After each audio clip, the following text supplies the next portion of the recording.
হযরত উমরের আমল, একদিন হযরত উমর ভাষণ দিচ্ছেন, একদিন বললেন যে তোমরা যেভাবে আমাকে শ্রদ্ধা করো, ভয় পাও, ভালো মন্দ সব কিছুই তোমরা চুপ সাপোর্ট করো, এভাবে তো আমি ভুল করলেও এর সবটাকে তোমরা সাপোর্ট করবা। উমরের শাসন, কিছু বলা যাবে না, কিন্তু ফেরেশতা তো ছাড়বে না, আমার নামে লিখে রাখবে অপরাধ, আমি তো পরকালে আটকা পড়ব। এক মুরব্বী উঠলেন, ওমর সাহেব আপনি নবীর সাহাবীদের ব্যাপারে এমন ধারণা করতে পারলেন যে আমরা ইসলামের একটা অংশ, নবীজির একটা বিষয়ের থেকে আপনার গুরুত্ব বেশি দিব? অসম্ভব কথা। আমরা আপনাকে পুঙ্খানুপুঙ্খানু রূপে দেখি, পর্যবেক্ষণ করি, দেখি আপনি শরীয়তের পাকের উপরে আছেন, আপনি নবীজির তরিকার উপর আছেন, এই জন্য আমরা চুপচাপ। আপনার ভয়ে না, এক চুল যদি আপনি ডানে বায়ে যান আপনাকে সতর্ক করব, যদি সতর্ক হন ওয়েলকাম, যদি না হন তরবারি বের করে বললেন একদম তরবারি দিয়ে সোজা করব, কারণ তোমার মতন হাজার উমরের চেয়ে নবীর এক একটা সুন্নতকে আমরা বেশি ভালোবাসি। কি মনে করো তুমি আমরা তোমার জন্য নবী সুন্নত ছেড়ে দিব, ইসলাম ছেড়ে দিব? হযরত উমর বলে আলহামদুলিল্লাহ, আমার আর ভয় না, আমি নির্বিঘ্নে চলতে পারবো, আমাকে সোজা করার মানুষ এই উম্মতে আল্লাহ রাখছেন। তাই এই মানুষদের সামনে ইনি মেয়ে মানুষদের জামাতে আসা নিষেধ করলেন। এই সাহাবাই কেরাম, নবীর ধর্ম বিলুপ্ত হচ্ছে আর সাহাবাই কেরাম চুপ করে থাকলেন, এটা কি সম্ভব? যদি এটা সম্ভবও কল্পনা করা যায় তাহলে ওসমানের যুগে কি হলো, তখন তো আবার চালু হয়ে যাওয়ার কথা। হযরত আলীর যুগে কি হলো, আবার চালু হয়ে যাওয়ার কথা। তাহলে মা বোনদের মসজিদে আসার বিষয়টা সাহাবাই কেরাম স্বচক্ষে দেখছেন, নিজেরা দেখছেন। আর সেই সময়ের পরিবেশ কি ছিল? নবীজি যখন দুনিয়ার থেকে বিদায় নেন, সর্বসাকল্য মদিনার জনবল হলো 30,000 এর কাছাকাছি। তো যখন নবীজি বিদায় নেন তখন 30,000 নারী পুরুষ শিশু সব মিলে। নবীজির যুগে কি হতো? সাহাবায়ে কেরাম, এখন তো আজানের সময় আমরা প্রস্তুতি নেই, সাহাবায়ে কেরাম ওয়াক্ত আসতেছে আগের থেকেই নামাজের প্রস্তুতি, আজানের আগেই মসজিদে, আজান হলে মসজিদে। নবীজির ট্রেনিং প্রাপ্ত সাহাবায়ে কেরাম আজানের সাথে সাথে সব পুরুষ মসজিদে। তাহলে মদিনার পথঘাট খালি, বাচ্চারা আসলে পুরুষদের পিছনে বসবা।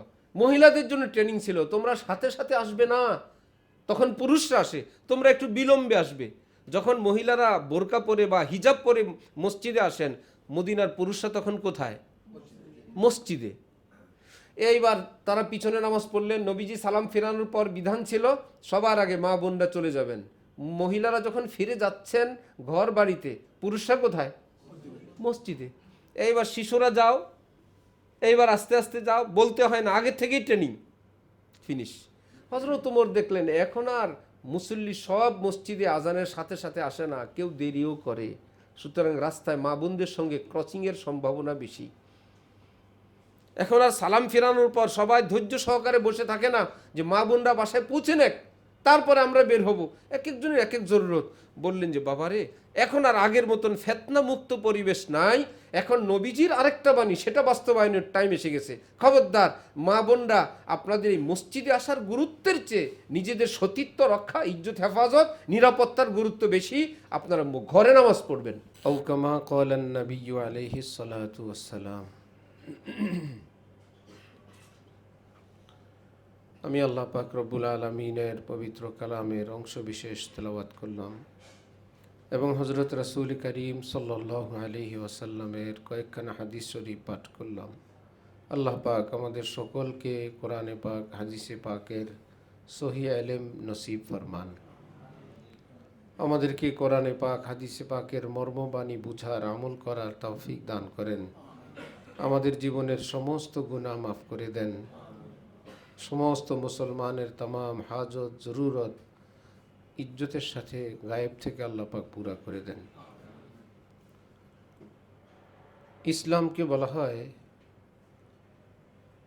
ফিতরতের ধর্ম, স্বভাবজাত ধর্ম, দ্বীনে ফিতরত। একজন মানুষ যখন পৃথিবীতে আসে, নবীজি বলেন কুল্লু মাউলুদিন ইউলাদু আলাল ফিতরাহ, সকল সন্তান, সকল শিশুরা, সকল মানুষ ফিতরাতের উপর জন্মগ্রহণ করে। তার মধ্যে ভালো নাই মন্দও নাই, কিন্তু ভালো গ্রহণ করার মতন এক আবেগ, একটা আগ্রহ তার মধ্যে থাকে, একটা স্বচ্ছতা থাকে। এবং ধীরে ধীরে যখন সে বড় হয়, যদি সেই ফিতরাতের সাথে তার দিন কাটে, তার মানবিক জীবনের বিভিন্ন চাহিদা প্রয়োজন এর সম্মুখীন হয়, সেই প্রয়োজনটার সর্বোত্তম পুরা করার পদ্ধতি, যে বিধিবিধানের নাম, সেটার নাম ইসলাম। একটা শিশুর চাহিদা পূরণ করার পদ্ধতি অনেক আছে, যেটা সবচেয়ে সুন্দর পদ্ধতি সেটার নাম ইসলাম।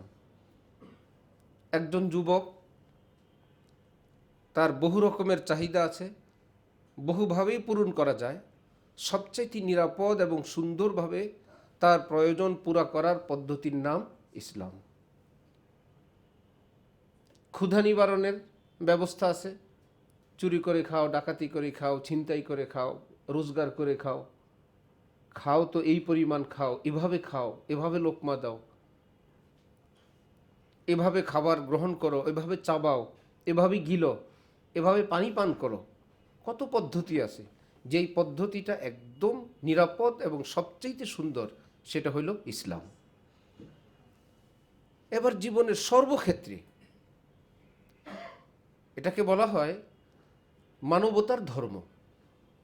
ইসলাম হলো মানবতার ধর্ম, যে জন্য আল্লাহ পাক সুদকে হারাম করে দিয়েছেন। আহাল্লাল্লাহুল বাইআ ওয়া হাররামার রিবা। অথচ এখানে লাভ একজনের লাভ, কিন্তু লোকসান অনেকের। যার আছে সে লাভবান হইতে থাকবে, যার নাই সে একদম ধুকে ধুকে একদম ধীরে ধীরে সে নিঃশেষ হয়ে যাবে। রব্বুল আলামিন তো শুধু একজনের না, আল্লাহ পাক তো সবার রব, সবার কল্যাণ যেই ব্যবস্থার মধ্যে আল্লাহ পাক বলেন সেটা হলো তোমাদের ব্যবসা। আহাল্লাল্লাহুল বাইআ। হযরত জারির ইবনে আব্দুল্লাহ আল বাজালি, এক সাহাবী, তিনি তার গোলামকে ঘোড়া খরিদ করার জন্য পাঠাইলেন। সে 300 দিরহামে একটা ঘোড়া ক্রয় করে নিয়ে আসলো, মালিক সহ ঘোড়া সহ।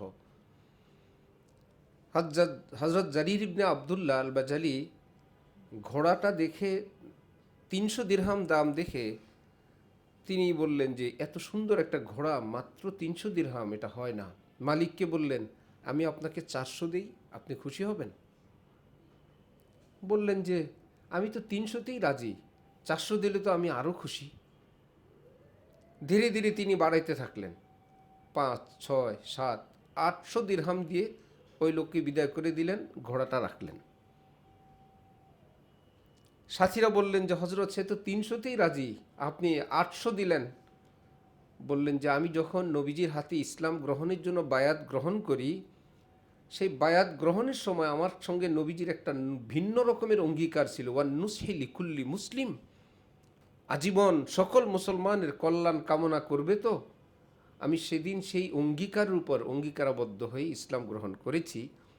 আজকের এত সুন্দর ঘোড়া 300 দিরহামে খরিদ করলে ক্রয় করা যায়, কিন্তু সবটা হয় আমার কল্যাণ, ঘোড়াওয়ালার কল্যাণ হয় না।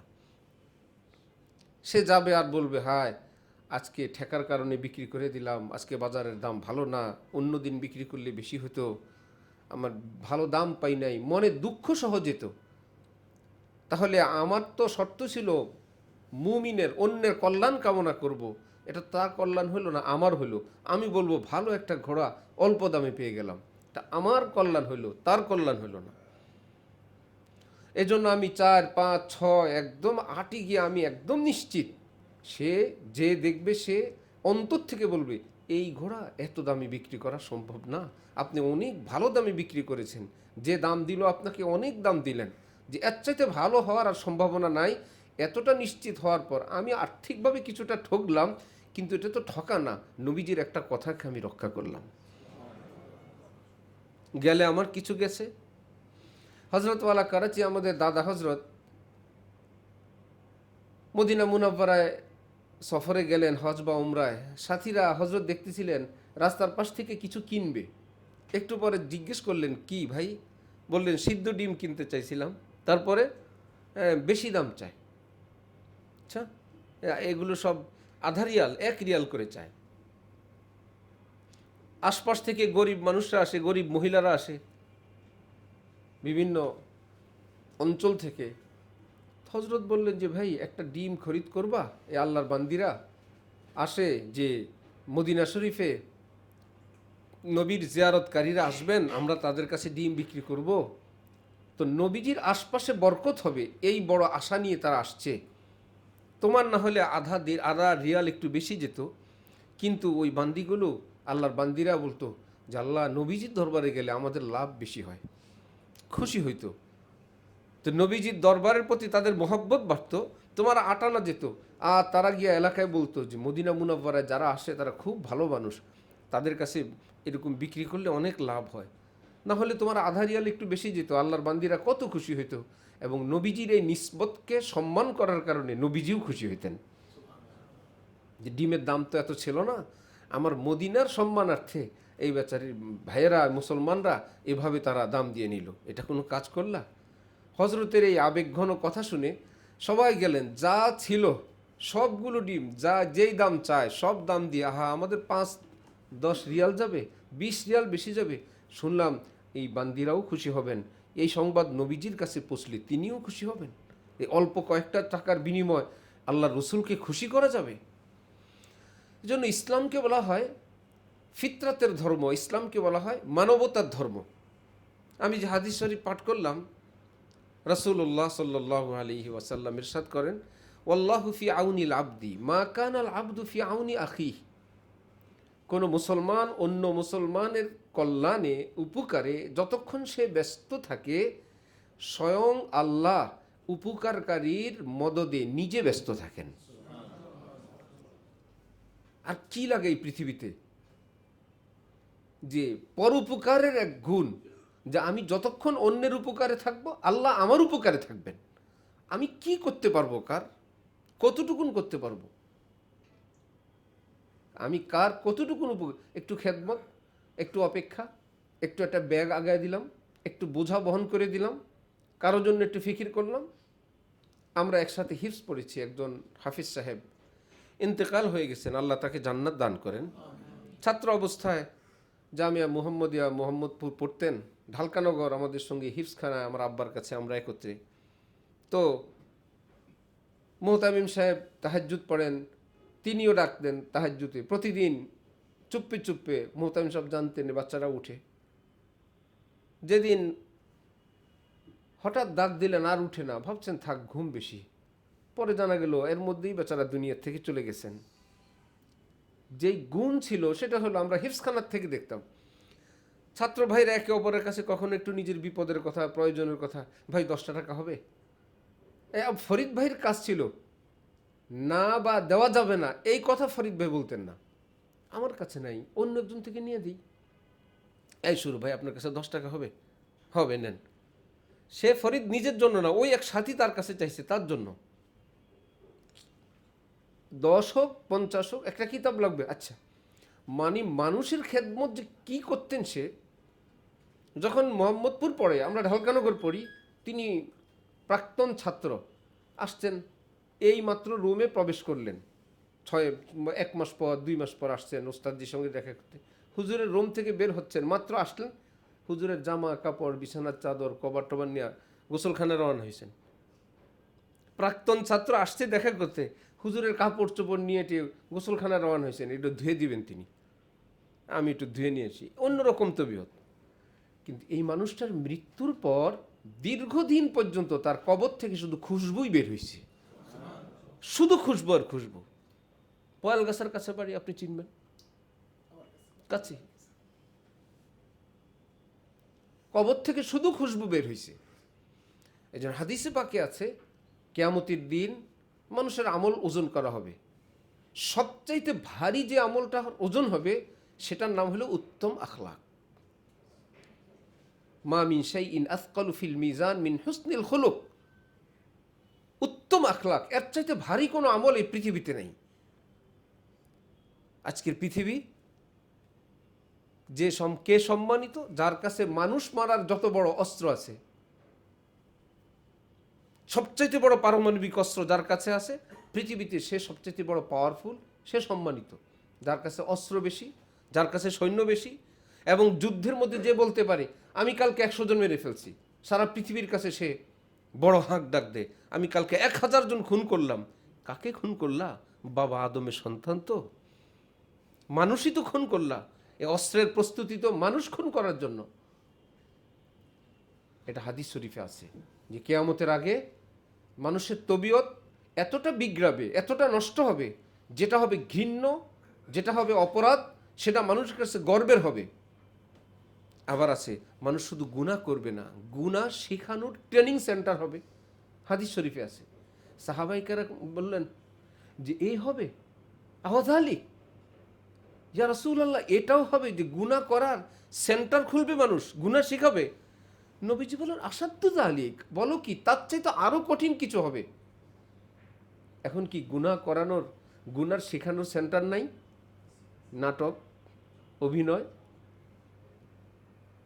সিনেমা, অশ্লীলতা, অনেক কিছুর অফিসটাই হলো গান বাজনা, নাচ গান, ড্যান্স, অশ্লীলতা, সেটার জন্য বড় বড় অফিস। এবং সমাজে তারাই সমাজসেবক, তারাই দেশপ্রেমিক, তারাই সমাজের জন্য অত্যন্ত পারফেক্ট ব্যক্তি। যার একটা রিসোর্ট আছে, যার জিনার কারখানা আছে, যার মদের বার আছে, যার নাট্যশালা আছে, এগুলো কিয়ামতের আলামত হিসাবে হাদিস শরীফে আছে। আর যার কাছে বড় অস্ত্র আছে, যার কাছে বড় সৈন্য আছে, সেই সবার কাছে বড় বরণ এবং গ্রহণীয় ব্যক্তি। আর রাসূলুল্লাহ সাল্লাল্লাহু আলাইহি ওয়াসাল্লাম বলেন, আল্লাহ আমাকে প্রেরণ করলেন বুইস্তু লিউতাম্মিমা মাকারিমাল আখলাক, আমি যেন এই পৃথিবীর মানুষগুলোকে পৃথিবীর সর্বশ্রেষ্ঠ সুন্দর চরিত্র উপহার দিয়ে যেতে পারি, শিখাইতে পারি। আল্লাহ আমাকে সেজন্য পাঠাইছেন। আল্লাহু আকবার। এই জন্য ইসলামের প্রত্যেকটা বিষয়, হাকিমুল উম্মত আশরাফ আলী থানভী বলেন, যে ফরক তাবা কদম হর কুজা কে মি নেগারম কেরিশমা দামানি দিল মি কাসাদ কে যা ইজাজ।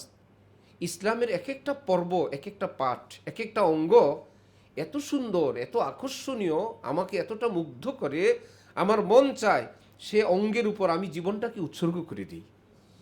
আবার আরেক অঙ্গ যখন দেখি, আরেকটা বিধান যখন দেখি, আল্লাহ সেটা আরও সুন্দর, আরেকটা যখন দেখি সেটা আরও সুন্দর। ইসলাম এত সুন্দর, বলা হলো হ্যাঁ, শ্রেষ্ঠ সুন্দর আল্লাহ, তারপরে শ্রেষ্ঠ সুন্দর রাসূলুল্লাহ সাল্লাল্লাহু আলাইহি ওয়াসাল্লামের হাতে নির্মিত ধর্মের নাম ইসলাম। এই বলেই ইসলাম এত সুন্দর। এখানে অসুন্দরের কিছু নেই, সবই সুন্দর। ডাক্তার আঙ্গুল ফেলে দেয়, রুগী বলে স্যার ভালো করছেন স্যার, আঙ্গুল ফেলার জন্য ফি নেন স্যার, আপনি আমার আঙ্গুলটা কেটে ফেললেন স্যার, টাকা নেন স্যার। কি ব্যাপার? যে আপনার আঙ্গুল কাটলো, পা কাটলো, আপনি তাকে স্যারও বলেন, পয়সাও দেন, আর এলাকায় গিয়ে বলেন এত ভালো ডাক্তার, সময় মতন যথাযথ সিদ্ধান্ত নিলেন তিনি। তার উপর একটু আস্থা, এই বলে তিনি আঙ্গুল কাটলেও তিনি আমার উপকার করলেন, পা কেটে ফেললেও তিনি আমার উপকার করলেন। পিত্ত অপারেশন মানে কি? যত মানুষের পিত্তথলির অপারেশন, আমার জানা মতে শুধু পিজি হসপিটালে পিত্তটা রেখে ওই পাথরের অপারেশনের ব্যবস্থা আছে। আর বাংলাদেশে প্রায় সব জায়গায় অপারেশন মানে পিত্তটা ফেলে দেওয়া, পাথর হয়েছে ডাইরেক্ট পিত্তটাই ফেলে দেওয়া, ওটাকে রেখে অপারেশনের কোনো ব্যবস্থা নাই। তারপরেও বলে ডাক্তার সাহেব খুব ভালো করলেন, ক্যান্সার থেকে, কঠিন রোগ থেকে তিনি আমাকে বাঁচাইলেন। আল্লাহ পাক বলেন, একজন চিকিৎসকের প্রতি তোমার এরকম আস্থা, তিনি তোমার বুক ফাড়েন, তোমার মাথার অপারেশন করেন, অঙ্গ কেটে ফেলে দেন, তারপরেও তুমি বলো এটা আমার কল্যাণের জন্য। তাহলে আমার কোনো বিধিবিধান যদি এরকম বাহ্যিকভাবে কষ্টের মনে হয়, তাহলে তোমার আস্থাটা কি আরও বেশি থাকা উচিত না? নিশ্চয়ই আমার আল্লাহ আমার কল্যাণে, আমাদের উপকারের জন্য এই বিধান দান করেছেন, নিশ্চয়ই কল্যাণ। কেউ তো বলে না যে যুক্তিতে আমার আসে না, কেন আপনি আমার শরীরে সুই ঢুকাবেন, কেন ছুরি দিয়ে কাটবেন, আমি এটা মানতে চাই না। রেজাল্ট যেহেতু ভালোর প্রত্যাশা না আপনি, তাহলে ডাক্তারের চিকিৎসা ভুলও হয়, তারপরেও বলি আমার ভালোর জন্য। মহান রব্বুল আলামিন বলেন, এই পৃথিবীতে আমার একটা অপারেশনও ভুল হয় নাই, একটা চিকিৎসাও ভুল হয় নাই, একটা সিদ্ধান্ত ভুল হয় নাই। নিশ্চিত তুমি আস্থা রাখতে পারো। এজন্য আজকাল নতুন শিক্ষিত যারা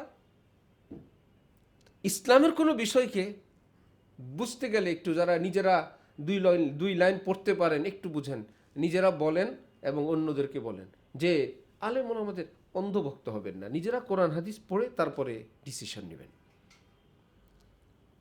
একদম ব্যাপকভাবে শুনবেন আপনারা। অন্ধভক্ত কেন হবেন? আপনার চোখ আছে, শিক্ষা আছে, আপনি নিজেরা বই পুস্তক পড়ে সিদ্ধান্ত নেবেন। অথচ এই মানুষ ডাক্তারের ক্ষেত্রে সে বলে না ডাক্তার যা লিখে দিবে আপনি অন্ধভক্তের মতো কেন ওষুধ খাবেন, আপনি বই পুস্তক পড়ে নিজে দেখে দেখে ওষুধ খাবেন। ইঞ্জিনিয়ার যেভাবে বলে দেয় এখানে সয়েল টেস্টের পরে পাইলিং কতটুকু করতে হবে, আপনি কেন ইঞ্জিনিয়ারের কথা মানবেন? সে বলবে আর আপনি মানবেন? আপনি কি মানুষ না? আপনি বই পুস্তক পড়ে তারপরে ফাউন্ডেশন দেন। বিজ্ঞানীরা যা বলে দেয় সব কি দলিল সহ মানে না অন্ধের মতো মানে? সবাই অন্ধের মতো মানে, 100তে 100, কিছুই বুঝে না পৃথিবী। বিজ্ঞানী বলছে এটাই রাইট, বিজ্ঞানী সাহেব বলছেন, এটা চিকিৎসক বলছেন এটাই রাইট, এটা ইঞ্জিনিয়ার বললেন এটাই রাইট। অথচ ইঞ্জিনিয়ারের বই পড়া তোমার জন্য সহজ কোরআন হাদিসের চেয়ে, বিজ্ঞানের বই পড়া তোমার জন্য সহজ কোরআন হাদিসের চেয়ে। ভাই গুগলে আছে, চ্যাট জিপিটিতে আছে, 10তলা ফাউন্ডেশন দিতে কি লাগবে, এতটা এতটা রুম করে দাও, এতটা বাথরুম বারান্দা করে দাও। তারপরেও তো কেউ বলে না আমি গুগল দিয়ে, চ্যাট জিপিটি দিয়ে, এআই দিয়ে আমার বিল্ডিংয়ের ডিজাইন করেছি।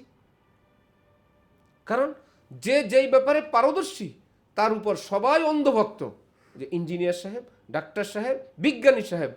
তাহলে আলেম ওলামারা কি কোরআন হাদিসের পারদর্শী না?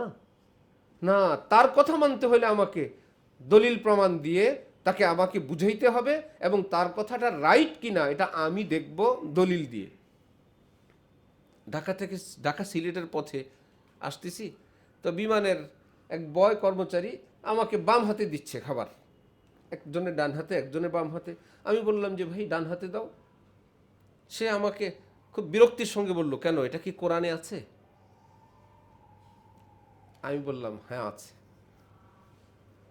একটু পরে সে বলতেছে আমি তো পাই নাই। আমরা কোথায় চলে গেছি? তুমি কোরআনের কোথায় কি আছে সেটা পাওয়ার লোক হইলে এই খেদমত করা লাগে?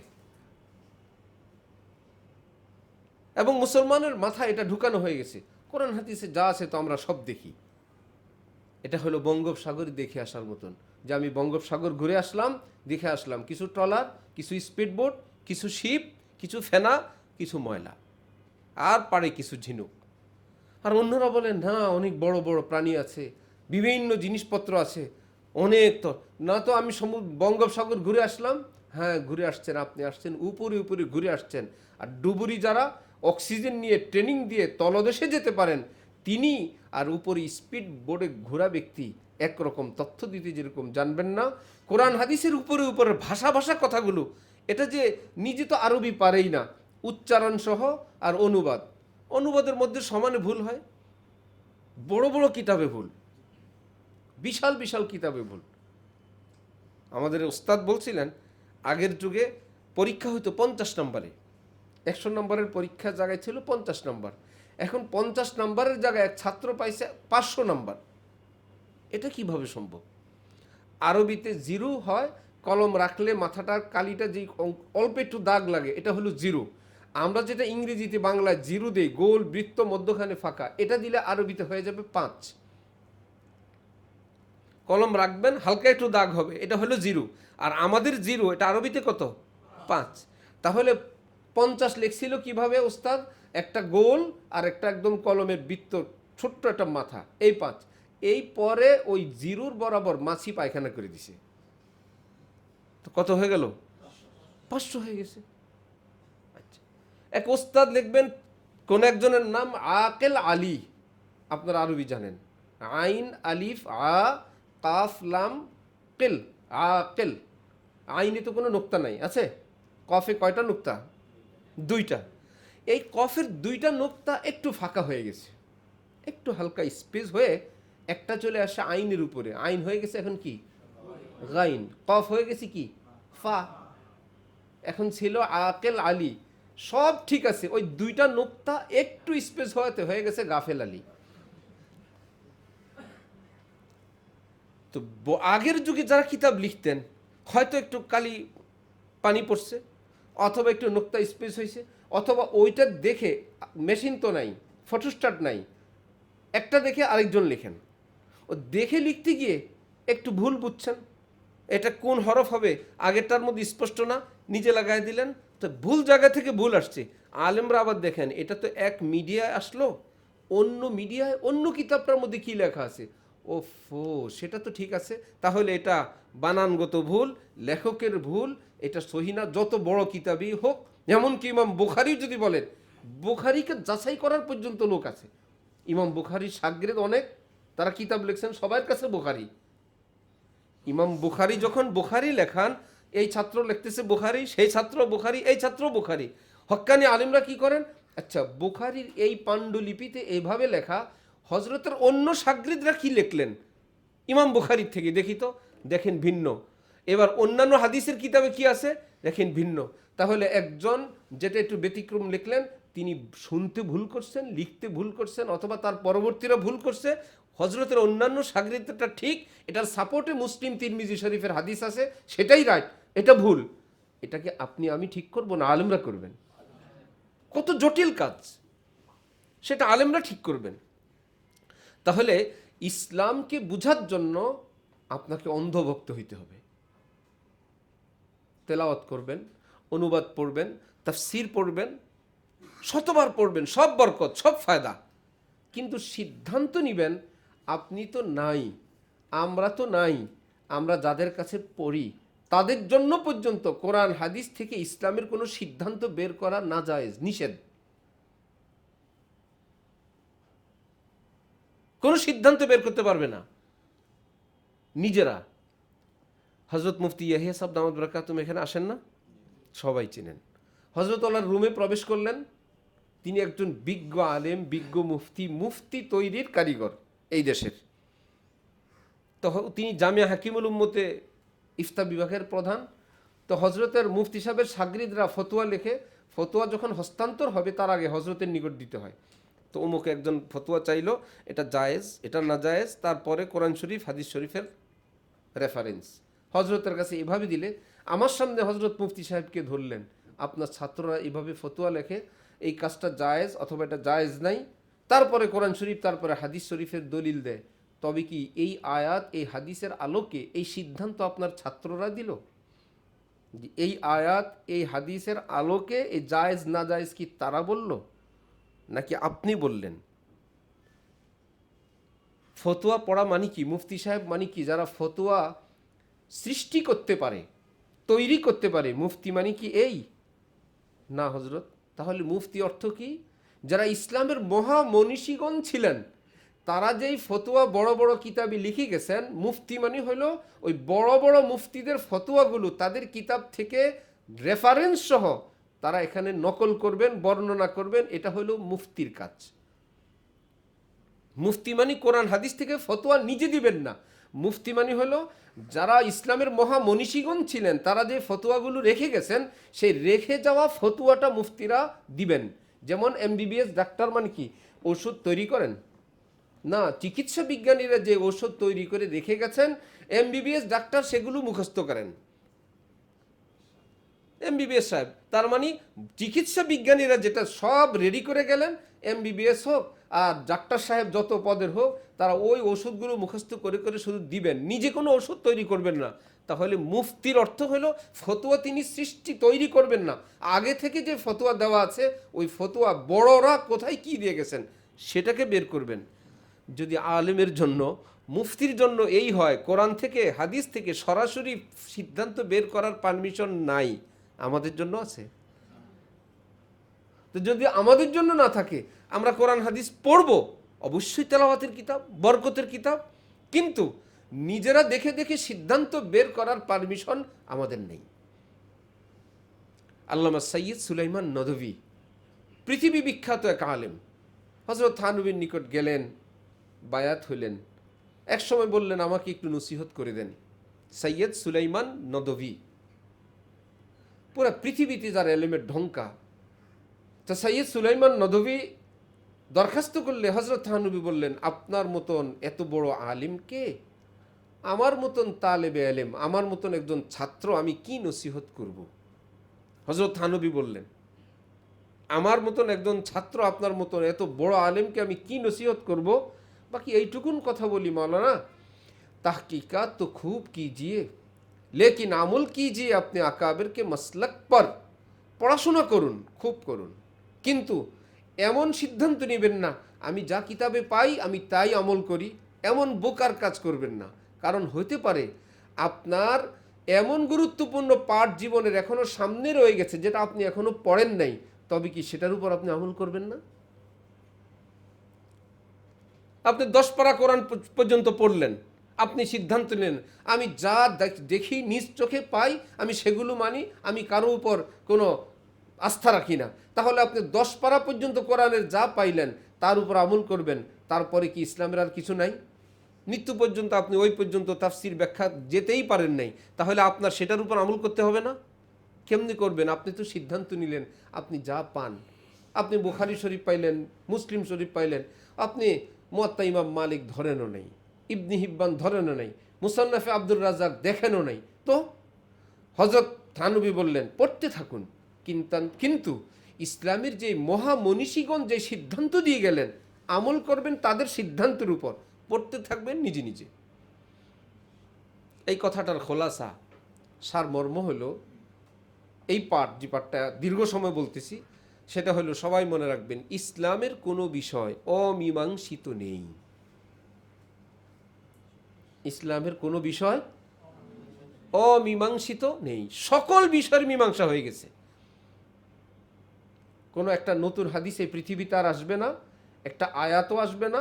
তাহলে 30 পারা কোরআন এবং সমস্ত হাদিস কাদের উপর দিয়ে আসলো? হযরত সাহাবায়ে কেরাম, 4 খলিফা, তাদের শাসনামল, আব্দুল্লাহ ইবনে মাসউদ, আব্দুল্লাহ ইবনে আব্বাসগণ, 4 ইমামগণ, পৃথিবী বিখ্যাত মহামনীষীগণ, এই সবটার উপরে যা কিছু যাচাই বাছাই করার প্রয়োজন এবং পূর্ণাঙ্গ ইসলামের রূপ দেওয়ার জন্য যা কিছু করা লাগে সকল কিছু পক্ষে বিপক্ষের একত্রিত করে তারা একটা চূড়ান্ত ফয়সালা দিয়ে গেছেন। আদালতে বিচারপতি বিচার করেন, শুনানি কি শুধু এক পক্ষই করেন না, দোনো পক্ষ করেন? কিছু দলিল প্রমাণ পেশ করেন না, কত কিছু পেশ করেন, যথেষ্ট। কিন্তু বিচারপতি একটা পক্ষকে রায় দিয়ে দিতে হয় যে সবটার আলোকে এটাই রাইট, আপনার দলিল ঠিক, কিন্তু তারপরেও আরো দলিল আছে, তারপরে আরো কথা আছে। আপনি একজন বললো জমির দলিল আমার আছে এবং সত্যি তার দলিল, তাহলে কি জমিটা বিচারপতি তাকে দিয়ে দিবেন? অপর পক্ষকে বলবেন তার তো দলিল আছে, আপনার কোনো কথা আছে? বলবে এই দলিল আছে, এটা যত সালে তার 5 বছর পর এই মামলার কারণে তার দলিলটা বাতিল হয়ে গেছে, এবার কি দলিলটা টিকবে? আর দলিল ওরা তো বলবে আমার কাছে দলিল আছে, আমার খাজনা আছে, সব ঠিক আছে, এই বলেই তো জমিনটা তার হবে না। বিপরীত পক্ষকে বলবেন আপনার কি আছে? বলবেন এই দলিল হওয়ার পর এটা ভুয়া দলিল, এটা আদালত কর্তৃক প্রমাণিত এবং তাদের নাম জারি সব কেটে এত সনে আমাদেরকে এই রায় দিল মহামান্য আদালত। তখন বিচারপতি বলবেন নিম্ন আদালতের থেকে আপনার এই দলিলটা বাতিল হয়ে গেছে, ছিল দলিল, এটা বাতিল, এখন সিদ্ধান্ত কি ওই দলিলের পক্ষে হবে না বিপক্ষে হবে? ইসলামে এরকম অনেক বাতিল দলিল আছে, অনেক বাতিল দলিল, দলিল তো আছে, কিন্তু পরবর্তীতে আরো কোনো বিধিবিধান এসে ওটাকে যে বাতিল করে দিছে এটা তো আপনার আমার জানা নাই। এটা যারা ইসলামী আদালতের জাস্টিস, চিফ জাস্টিস, সাহাবায়ে কেরাম, তাবিন, তবে তাবিন, 4 ইমামগণ সব পক্ষে বিপক্ষের কথাগুলো একত্রিত করে একটা সুষ্ঠু সুরাহা ফয়সালা করে আমাদের জন্য রেখে গেছেন। তাহলে আমরা কি এখন কোরআন হাদিস দেখে নতুন নতুন সিদ্ধান্ত নিব না আগের সিদ্ধান্ত মানব? কারণ আজকের সিদ্ধান্ত আর আগের সিদ্ধান্ত হলো, আজকের সাধারণত আলেম ওলামা যারা ইল্লা মাশাআল্লাহ যারা আছেন তো শ্রেষ্ঠ শ্রেষ্ঠ, আজকের আলেম ওলামারা হলো একটা সুপ্রিম কোর্টের অ্যাপিল ডিভিশনের সিদ্ধান্ত এবং চূড়ান্ত রায়ের পর ওই বিষয় নিয়ে যদি কেউ পক্ষে বিপক্ষের দলিল নিয়ে চা দোকানে আলাপ করে, অথবা আনসার বাহিনী বসে, অথবা গ্রাম সরকাররা কয়েকজন বসে, যেটা সুপ্রিম কোর্টের অ্যাপিল ডিভিশন থেকেও চূড়ান্ত ফয়সালা, এখন সেই দলিল রিচার্জ করার জন্য বসছে কারা? গ্রাম সরকার, আনসার এবং চা দোকানদার কয়েকজন। এটা যেরকম একটা হাস্যরসের ব্যাপার, সাহাবায়ে কেরাম সিদ্ধান্ত দেওয়ার পর, 4 ইমাম সিদ্ধান্ত দেওয়ার পর, তাবিইনরা সিদ্ধান্ত দেওয়ার পর ইসলামের ওই বিষয়ে আবার কোনো নতুন কথা উত্থাপন করা এর চাইতেও বেশি হাস্যরসের কথা। আরে বাবা কি বলেন? যেমন হাদিস শরীফে আছে মা বোনরা মসজিদে জামাতে যেতেন নবীজির যুগে, হযরত আবু বকরের যুগে যেতেন। তখনও নবীজি যেই যুগে যেতেন তখন নবীজি বলতেন, দেখো তোমাদের জন্য উত্তম ঘরের মধ্যে নামাজ পড়া, ঘরের সামনের রুমের চেয়ে ভিতরের রুমে আরও উত্তম, যত অন্দর মহলে যাবা নেকি তত বেশি। এই কথাটা কে বলে রাখছেন? রাসূলুল্লাহ সাল্লাল্লাহু। একদিকে ইসলাম, আরেকদিকে নবীজির অস্তিত্ব, নবীজির প্রতি একটা আবেগ, আবার একটু ছাড়ও দিয়ে রাখছেন, আচ্ছা আসুক। আবার অনুৎসাহিত করে রাখছেন, আসার তো পারমিশন আছে, কিন্তু উৎসাহ দিলেন কি মসজিদে আসার না ঘরের? ঘরের বেশি অফার দেওয়া লাগলেন, ঘরের সব বেশি, আসো এখানে সব কিন্তু ঘরে বেশি। তার মানে আসার পারমিশন, আর উৎসাহ দিলেন আসার না না আসার। ওকে, হযরত ওমর রাদিয়াল্লাহু তাআলা আনহু এসে বললেন, এখন থেকে মহিলারা আর মসজিদে জামাতে আসবে না। হাজার হাজার সাহাবাই কেরাম সবাই বললেন একদম ঠিক, আগের মতন পরিবেশ এখন আর নাই। মা বোনরা যেহেতু নবীজি ঘরে নামাজ পড়তে উৎসাহিত করে গেছেন, নবীজি সেই কথার উপরেই চলবে। এটা তো আর নবীজির কথাকে আমরা ক্যান্সেল করছি না, নবীজির আরেকটা বাণীকে সামনে রেখে একটা সিদ্ধান্ত নিলাম। মা বোনরা ভাবলেন ওমরের বিরুদ্ধে মুখ খোলার সাহস আমাদের নাই, বলতে পারবেন আম্মি জানা আয়েশা, আমরা ওনার নেতৃত্বে আন্দোলনে যাব। চুপ্পি চুপ্পি একটা বাহিনী গেলেন হযরত আয়েশা রাদিয়াল্লাহু তাআলা আনহার নিকট, যে পুরুষরা তো চুপ, আমরা মহিলারা কিছু বলতে হবে, পেশ করব নবীর হাদিস, নবীজির জীবনের ইতিহাস। সবটা শোনার পর আম্মি জান বললেন, ওমরকে চিনো? নবীজি বলছেন আমার পরে নবী হইলে ওমর হইতেন। ওমর কোনো ছোট্টখাটো মানুষ না। ওমর আজকে যে সিদ্ধান্ত দিলেন, নবীজি যদি এই পৃথিবীতে থাকতেন তিনি এই সিদ্ধান্তই দিতেন। গেল, তাহলে ওনারাও মেনে নিলেন। কোনো বর্ণনায় নাই কোনো পুরুষ সাহাবী এর বিরোধিতা করেছেন।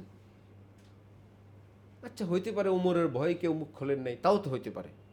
তাহলে ওমর যখন শহীদ হয়ে দুনিয়া থেকে চলে গেলেন, ওসমান তো এসে বলবেন ওমরের ভয়ে সেদিন আমরা কিছু বলি নাই, নবীর দেওয়া ইসলাম, মহিলারা মা বোনরা জামাতে আসতেন, ওমর সেটাকে বন্ধ করে দিলেন, ওমরের রাজত্ব শেষ, ওমরের বিধানও শেষ, আমরা আবার নবীর যুগের মতন আবার মসজিদে মা বোনরা আসবে। সেটা তো করলেন না, বললেন রাইট। ওনারা যাওয়ার পর একদম ক্যাপিটাল চলে গেল কুফায়, হযরত আলী।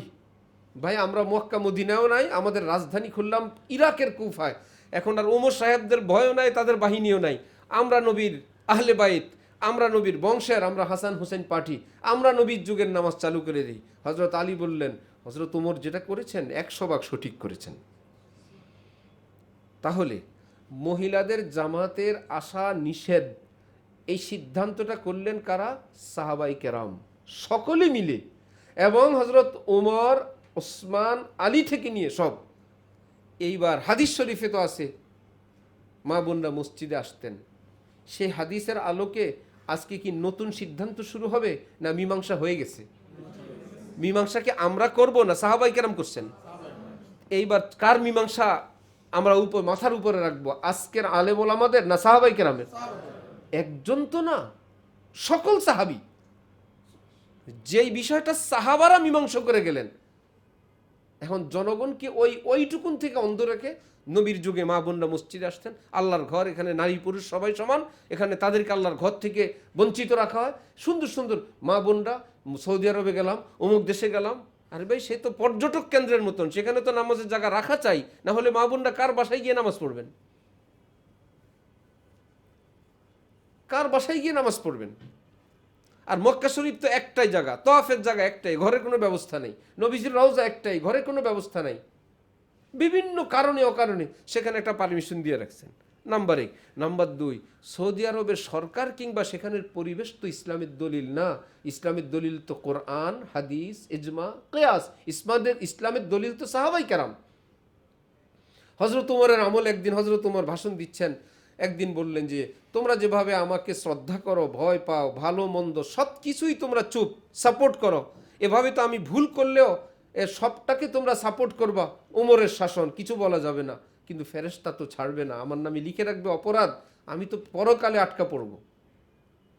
এক মুরব্বী উঠলেন, ওমর সাহেব আপনি নবীর সাহাবীদের ব্যাপারে এমন ধারণা করতে পারলেন?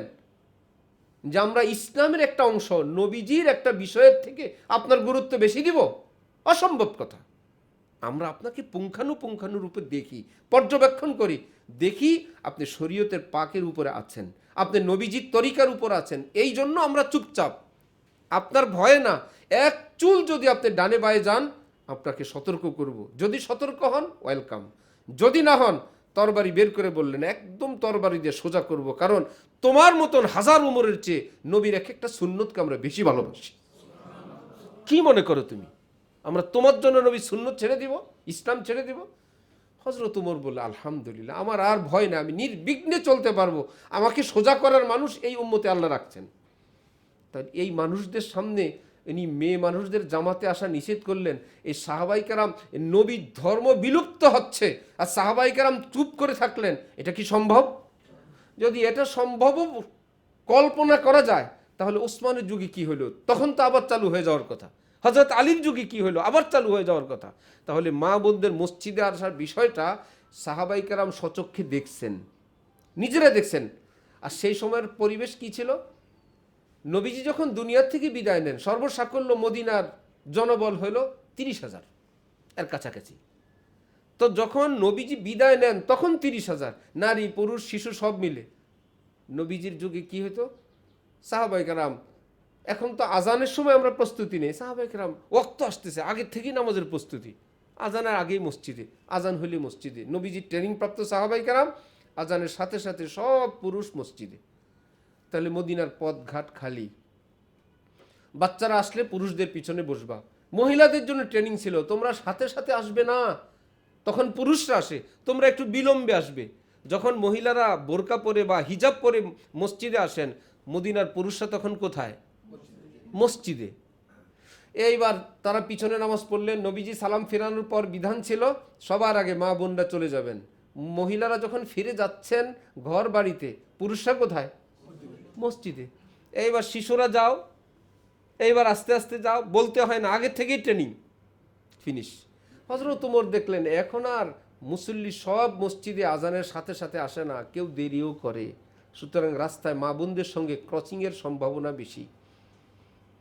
এখন আর সালাম ফেরানোর পর সবাই ধৈর্য সহকারে বসে থাকে না যে মা বোনরা বাসায় পৌঁছে নেক তারপরে আমরা বের হব। এক একজনের এক এক জরুরত।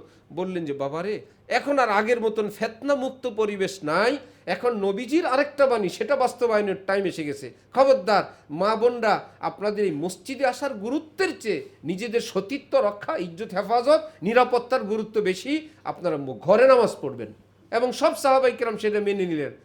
আজকে এখন নতুন করে সিদ্ধান্ত দিচ্ছেন কারা?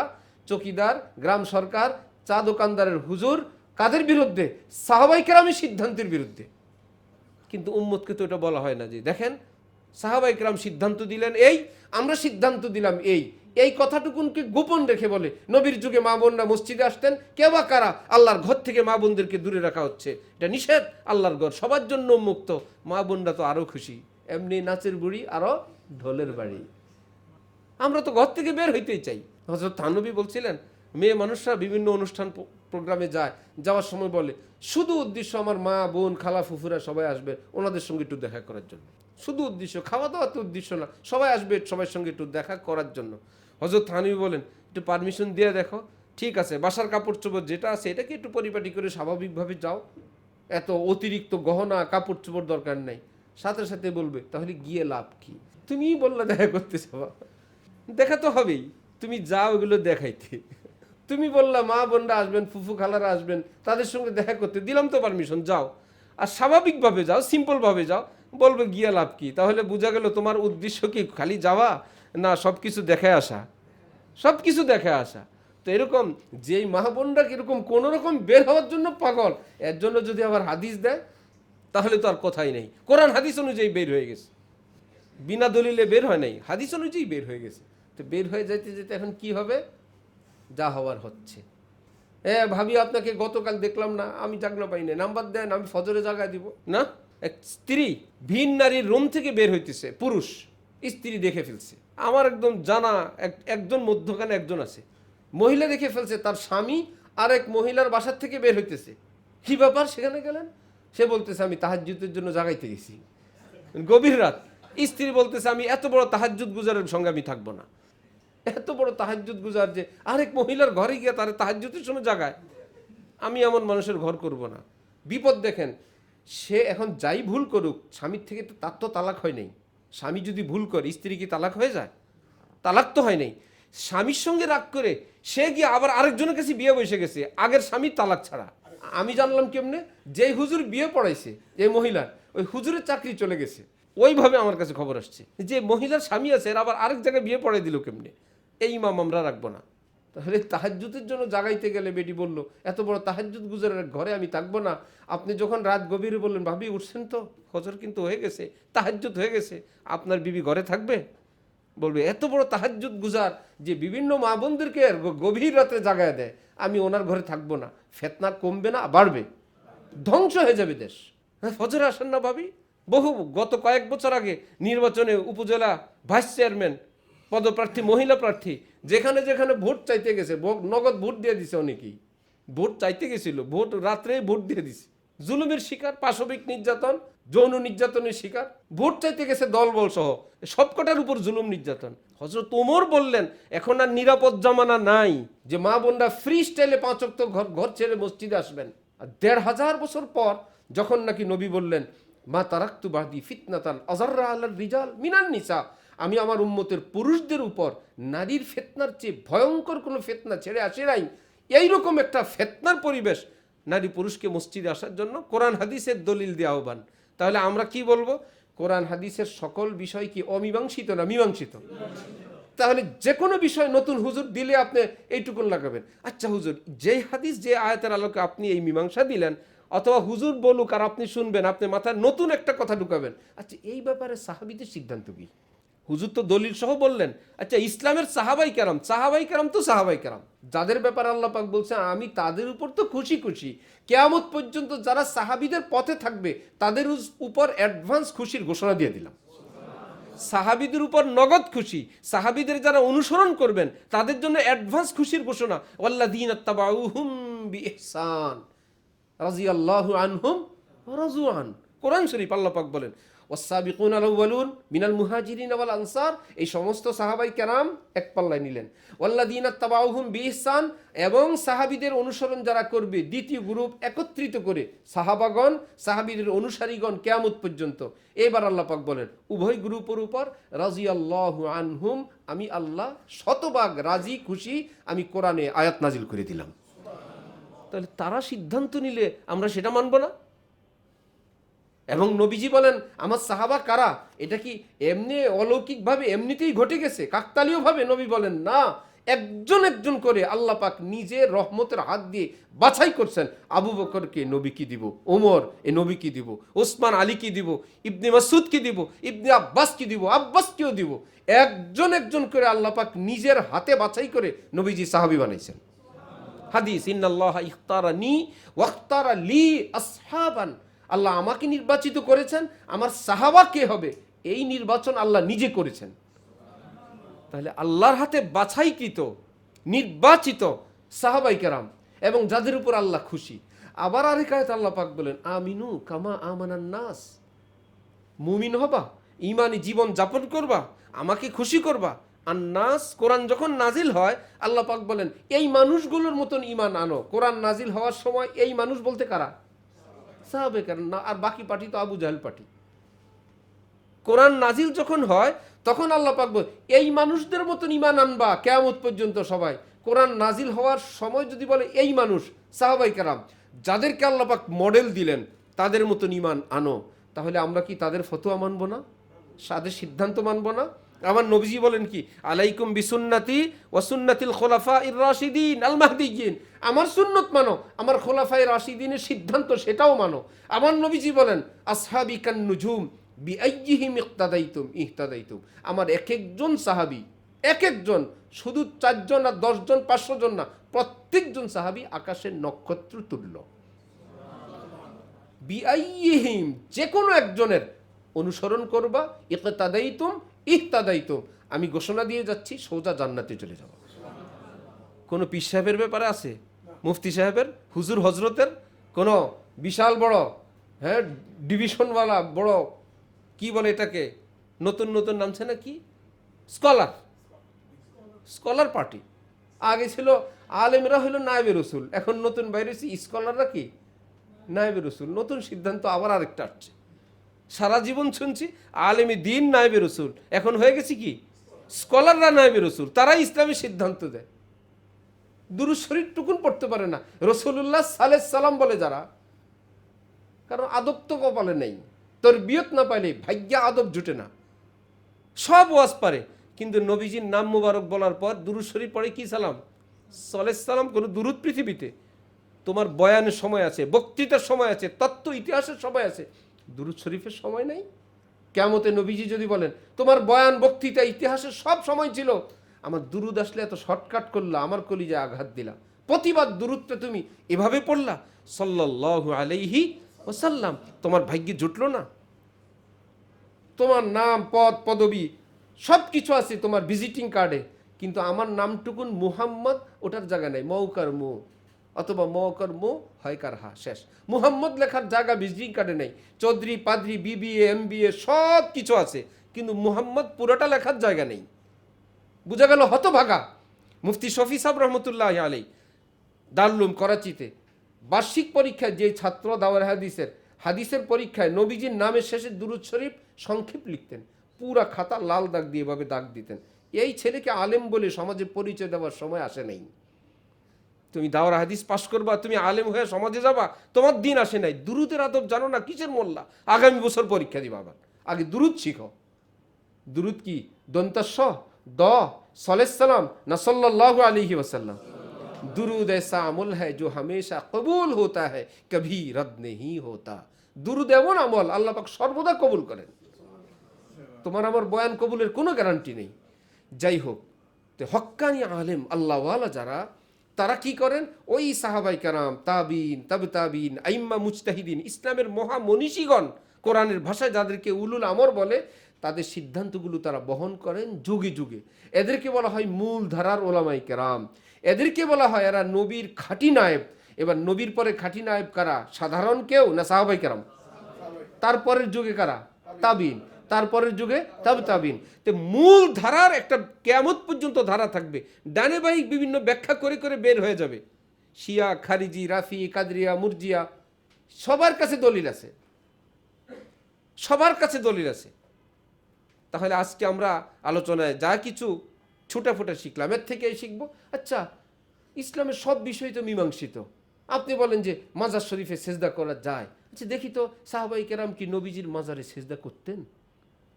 হযরত আবু বকর সিদ্দিকের মাজার শরীফে সেজদা করতেন? যেই ব্যাখ্যা দিয়ে আপনি করেন, খোঁজ নিয়ে যায় তারা করতেন না। তাহলে তাদের সিদ্ধান্ত তো এটা সবার আগে শিরোধার্য, মাথার উপরে, পরে সিদ্ধান্তটা বাদ দিতে পারবো, সাহাবীর সিদ্ধান্ত বাদ দিতে পারবো না, চার ইমামের সিদ্ধান্ত বাদ দিতে পারবো না। ঠিক একই রকম হযরত ওমরের যুগে তারাবির 20 রাকাত উনি সিদ্ধান্ত দিলেন, সবাই মেনে নিলেন, শুরু হইল তো শৈলই। এখন আবার হাদিস শরীফ বের করে মধ্যখানে সব বাদ দিয়ে ডাইরেক্ট হাদিস শরীফ আর আজকের স্কলার, মধ্যখানে সাহাবাই কেরাম বাদ, হাদিস আর স্কলার। তারাবি হয়ে গেছে কয় রাকাত? 8 রাকাত। হাদিসে আর স্কলারে মধ্যখানে বাদ পড়ে গেছে সাহাবাই কেরামেরই জামাত, যাদেরকে আল্লাহ পাক কোরআন শরীফে, নবীজি হাদিস শরীফে ইসলামের দলিল হিসেবে দিয়ে গেছেন। সেই সাহাবাই কেরামের দিন এটা গ্রহণযোগ্য, এটা কবুলযোগ্য। সেই মূল ধারার উপর হক্কানি ওলামাই কেরাম যারা থাকেন, তারাই হলেন মহান আকাবির, আসলাফ এবং তাদের অনুসারী।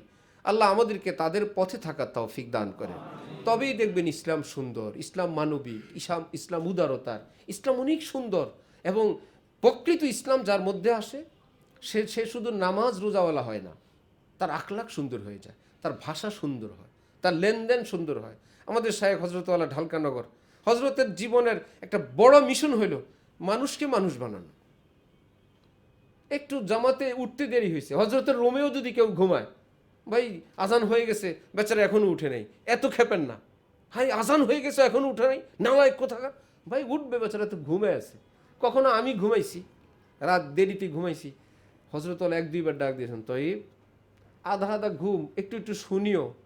ভাবতেছি উঠি, হযরতওয়ালা উঠবেন, আবার ঘুমায় পড়ছি। একটু পরে দেখি হযরতওয়ালা নিজের খাট থেকে যান ওয়াশরুমের দিকে, আমার সাইড দিয়ে যে যান, যাতে আমার ঘুমটা না ভাঙে। ভাবতেছে ভারী ঘুম, আর একটু ঘুমায় নেক, আমি আসি তারপরে ডাক দিব। সে তো আর বেনামাজি না, আমার রুমে থেকে তো আর নামাজ বাদ দিবে না। আচ্ছা উঠুক, এটা এত বড় জটিল না। কিন্তু একজন মেহমানকে আসলো, একজনের গ্লাস দিয়ে পানি দিল, জামা তার পিছনের জামার অংশ উপস্থিত আরেকজন মেহমানের নাকে সামনে গিয়ে লাগলো, অথবা একদম তার পিছ দিয়ে গিয়ে দাঁড়াইলো, এটার জন্য খবর আছে। কি ব্যাপার, একজন মুসলমানকে তুমি অসম্মান করলা, একদম তার পিছ দিয়ে দাঁড়াইলা, অথবা গ্লাস একটা পানি দিছো, টপ টপ করে পানি পড়তেছে, এভাবে কেন দিলা? এগুলোর জন্য খুব ধরেন। কি ব্যাপার, এগুলো মানুষের সামাজিক জীবনযাপন, যেটা ইসলাম আমাদেরকে শিখাইতে আসছেন। আমরা নামাজের জামাতে সালাম ফিরাইলে ডানে বায়ে কোনো হুজুর থাকলে পিছনে চলে যাই না? আমিও ছাত্র জামানায় হজরতের পাশে সালাম ফেরার পর ঠুস করে পিছনে চলে গেছি, যে আপনার সঙ্গে কেমনে বসে। হজরত বললেন যে আরে ভাই, তুই বসো এখানে, যদি আগে পিছে যেতে হয় তো সামনে যাও। কেন? তুমি যখন পিছনে গেলা, এখন তোমার পিঠ চলে গেছে ওই মুসল্লির কাছাকাছি। আমাকে সম্মান করতে গিয়ে তোমার শরীরটা নিয়ে গেলা পরের কাতারের মুসল্লির কাছাকাছি। সে এখন অল্প দূরত্বের কারণে সে বিরক্ত হচ্ছে, আরে ভাই এক হুজুর এসে এখানে তার পিঠটা আমার সামনে দিয়ে রাখছে। একজনকে সম্মান করতে গিয়ে আরেকজনকে কষ্ট দিচ্ছ। যদি আমার কাতারে আমাকে ইজি বসার জন্য ব্যবস্থা করতে চাও, একটু সামনে চলে যাও, তোমার মুখ আরেকজনের পিঠের কাছে নাও, তোমার পিঠ আরেকজনের মুখের কাছে দিও না, জায়গাটাও ফাঁকা হলো, আমিও আরামে বসলাম, তুমি সামনে যাও। কি কঠিন ব্যাপার, কি কঠিন ব্যাপার। এই জন্য যে ইসলাম মালিকুল নামাজ, রোজা, তাহাজ্জুদ, পাগড়ি এত সহজ, কিন্তু জীবনের পরতে পরতে সর্বোচ্চ আখলাক, সর্বোত্তম আখলাক যে একজন মানুষের সামনে ইসলাম শিখায়, সেটা স্বামীও খুশি, স্ত্রী খুশি, সন্তান খুশি। এমন আদর্শ বাবা আমাদের এভাবে শাসন করেন, এভাবেও মানুষ কথা বলে। আবার আমি একটু অভিমান রাগ করলাম কিনা সেটাকে আবার বাবা এত সুন্দরভাবে মিটাইলেন, আবার একটু আদর করে কাছে নিয়ে দিলেন। স্ত্রী ভাবতেছে এমন স্বামীও পৃথিবীতে হয়, আমার ভুলগুলোকে সহ্য করেন, তো বলেন তো কত সুন্দর শালীনভাবে বলেন। আবার আমি যতটুকুন মানতে পারি আমাকে ধীরে ধীরে মানাবার জন্য কত সুন্দর প্ল্যান পরিকল্পনা করে তিনি আমাকে মানায় নেন। বাবার বাড়িতে গিয়ে বলে, এরকম স্বামী হবার কারণে আমি সুখে জীবন কাটায় গেলাম, অন্য কোনো স্বামী হলে আমার তো এত সুখ কপালে জুটত না। এমনকি নিজের বাবা মা তারাও বলে, সেই যে বদমেজাজি মেয়ে, আলহামদুলিল্লাহ জামাই একজন মানুষ, ভালো মানুষ হওয়ার কারণে মেয়েটা সেখানে সুখী কাটায়। এই মানুষ যদি হয় সচিবালয়, মন্ত্রণালয়ে, সে যদি হয় দোকানদার, সে যদি হয় অফিসার, সে ক্রেতা, সে বিক্রেতা, তাহলে সব জায়গায় সুন্দর। একটা ছেঁড়া নোট কাউকে দিবেন, একটা হলো ফাঁকি দেওয়া, তাকে দিয়ে দেওয়া, আরেকটা বলে দেওয়া, ভাই এখানে একটু ছেঁড়া আছে, আপনি কি চালাতে পারবেন? যাকে বলবেন, শতকরা 90 জন যাকে না বললে ফেরত দিয়ে দিত, ভাই এটা পাল্টায় দেন, বললে সে বলবে কি, আচ্ছা চালায় নিব। আপনি যদি বলে নেন, না বললে বলবে এটা চেঞ্জ করেন। আর যদি বলেন ভাইয়া একটু ছেঁড়া আছে, একটু কি কষ্ট করে, আচ্ছা ঠিক আছে চলবে, তাহলে আপনি আইবটা দেখায়ও দিলেন, আপনি একটা উত্তম আখলাকের পরিচয় দিলেন, আবার ওই মানুষের থেকে একটা উত্তম আখলাকও আপনি পাইলেন। আজকে আমরা সে আখলাক থেকে বঞ্চিত। এই কিছু নামাজ রোজা, কিছু আবাদত বন্দিগি, মানবিক গুণাবলী যেটা আমাদের জীবনের সর্বক্ষেত্রে পরিষ্কার পরিচ্ছন্নতা, ভদ্রতা, শালীনতা, উদারতা, ক্ষমা, ভালোবাসা, সেটা থেকে আমরা মাহরুম। আল্লাহ আমাদেরকে সেই গুণাবলী অর্জনের তৌফিক দান করেন। জি, তরবিয়ত। রাসূলুল্লাহ সাল্লাল্লাহু আলাইহি ওয়াসাল্লাম বলেন, আল্লামানি রব্বি ফাহসানা তালিমি ওয়া আদ্দাবানি রব্বি ফাহসানা তাদিবি। আমার আল্লাহ আমাকে এলিম শিখাইলেন, অত্যন্ত চমৎকারভাবে শিখাইলেন। একটু পরে বলেন ওয়া আদ্দাবানি, আমাকে তিনি আদব শিখাইলেন, আমাকে তিনি তরবিয়ত করলেন। সুবহানাল্লাহ। আমার আল্লাহ আমাকে উঠা বসা, চাল চলন, ভাষা, উপস্থাপনা, আমার সুন্দর যে দীক্ষা, এটাও আল্লাহ আমাকে দিলেন। ফাহসানা তাদিবি, অত্যন্ত চমৎকারভাবে তিনি আমাকে তরবিয়ত করলেন। যার জন্য কোরআন শরীফে নবীজির ব্যাপারে আল্লাহ কি বলেন, ইন্নাকা লাআলা খুলুকিন আযীম। আজকে দুপুরের বাদ জোহরের তালিম আমাদের মাদ্রাসায় হযরত থানবীর কিতাব, হযরত বলেন যে কঠোরতা নিজের শিষ্যকে এটা করা কিনা। হযরত বলেন যে ভাই, অনেক বিষয় আমার অভিজ্ঞতার আলোকে আমি দেখেছি, যার ভুল হয় তাকে যদি অত্যন্ত মিয়া, ভাই, হযরত, হুজুর বলে বলে দেয়, এটা যে তার ভুল ছিল এটা তার ভিতরে আসেই না, তার সম্মানের চোটে। আর যদি একটু কঠোরভাবে বলে দেয়, তাহলে তার ভুলটা যে ভুল এটা সে বুঝতে পারে। এখন হযরত বলেন, অনেক ছাত্র বলে অমুক হুজুর কঠোর, তাহলে এই কঠোরতা করা বা রাগ ধমক করা, শাসন করা, এটা কি আসলে উত্তম চরিত্র পরিপন্থী কাজ, নাকি এটা সহ উত্তম চরিত্রওয়ালা হওয়া যায়? হযরত থানবী দলিল দিলেন। এক সাহাবী নবীজিকে বললেন, যদি মাঠ ময়দানে এরকম মরুভূমিতে কোনো এক বকরি ছুটা পাই, এটাকে হেফাজতের নিয়তে কি আনতে পারবো? নবীজি বললেন, হ্যাঁ, না হলে তো ওখানে ছেড়ে দিলে এটাকে কোনো বাঘ ভাল্লুক খেয়ে ফেলবে, ওটাকে সংরক্ষণের নিয়তে বাড়িতে এনে রাখবা, ঘোষণা দিবা এটা কার, তারটা দিয়ে দিবা। একটু পরে আরেক সাহাবী বললেন, এরকম যদি কোনো ওট পাই তাহলেও কি নিয়ে আসবো? নবীজির চেহারা মোবারক লাল হয়ে গেল। কি ব্যাপার, একই তো কথা। বললেন, আরে বাবা, বকরি ছাগল বাঘ ভাল্লুক খেয়ে ফেলবে, উট কি কেউ খায়? উটের কাছে কেউ আসলে তো তাকে আত্মরক্ষার ব্যবস্থা তারটা সেই পারে। ফতুয়া তো একরকম হইল না, বরং উট আনার অনুমতি চাওয়ার পিছনে তার লোভ আছে। নবীজি এটা টের পাইছেন, দিলেন ধমক, রাগ গুসা। হযরত থানবী তার উপরে বললেন, রাগ গুসা করলেন, এত সত্ত্বেও তো নবীজিকে আল্লাহ কি বলছেন, ইন্নাকা লাআলা খুলুকিন আযীম, আপনার চেয়ে উত্তম চরিত্র এই পৃথিবীটার কারো নেই। প্রয়োজনে রাগ করবেন। আর কোরআন শরীফে আছে, মুহাম্মাদুর রাসূলুল্লাহি ওয়াল্লাযীনা মাহু আশিদ্দাউ আলাল কুফার রুহামাউ বাইনাহুম। একই নবী রহমতুল লিল আলামিন, সেজদায় নারী ভুড়ির চাপা পড়ে তিনি কিচ্ছু বলেন না, কেবল বলেন আল্লাহ আপনি দয়া করেন। সেই নবী আবার বদর যুদ্ধে বলতেছেন, রাতের বেলা নেমে, এখানে আবু জাহেল মারা যাবে, এখানে উতবা, এখানে সাইবা, সাহাবায়ে কেরাম, কোনো টেনশন নাই, আগামীকাল বিজয় আমাদের, জেহাদে নামো, একটা একটা করে কালকে মেরে ফেলবো। সুবহানাল্লাহ। 70টা মারা গেল, 70টাকে বন্দি করে নিয়ে রওনা হইলেন নবীজি মদিনার দিকে। কাফের মুশরিক দুইটাকে রাস্তায় নিয়ে বললেন, এই দুইটাকে শেষ করো। উকবা ইবনে আবি মুইত, নজর ইবনুল হারেস। কি, নবীজি যখন ইসলামের দাওয়াত দিতেন মক্কায়, নজর ইবনুল হারেসের শয়তান ইয়ামান থেকে অনেকগুলো অশালীন মেয়েকে এনে গান গাওয়াইতো। যেখানে নবী দাওয়াত দিতে যাইতেন এরা লম্বা করে গীত গাইতো, আর নবীজির হেজু বদনাম গাইতো, বহু রকমের অত্যাচার কষ্ট। নবীজি বলেন, এই দুইটা যদিও বন্দী, এদেরকে রাখা যাবে না, এই দুইটাকে শেষ করে ফেলো। একদিকে তিনি শ্রেষ্ঠ চরিত্রবান, শ্রেষ্ঠ রহমতওয়ালা, একদিকে তিনি বললেন এই বন্দীদের মধ্যে এই দুইটাকে এখানেই শেষ করো। উকবা ইবনে আবি মুহিত, নজর ইবনুল হারেস, দুটোটাকে শেষ করে দেওয়া হইল। এতে কি তার চরিত্রে শস্যাদানা পরিমাণ দাগ আসছে না আর উন্নত হয়েছে?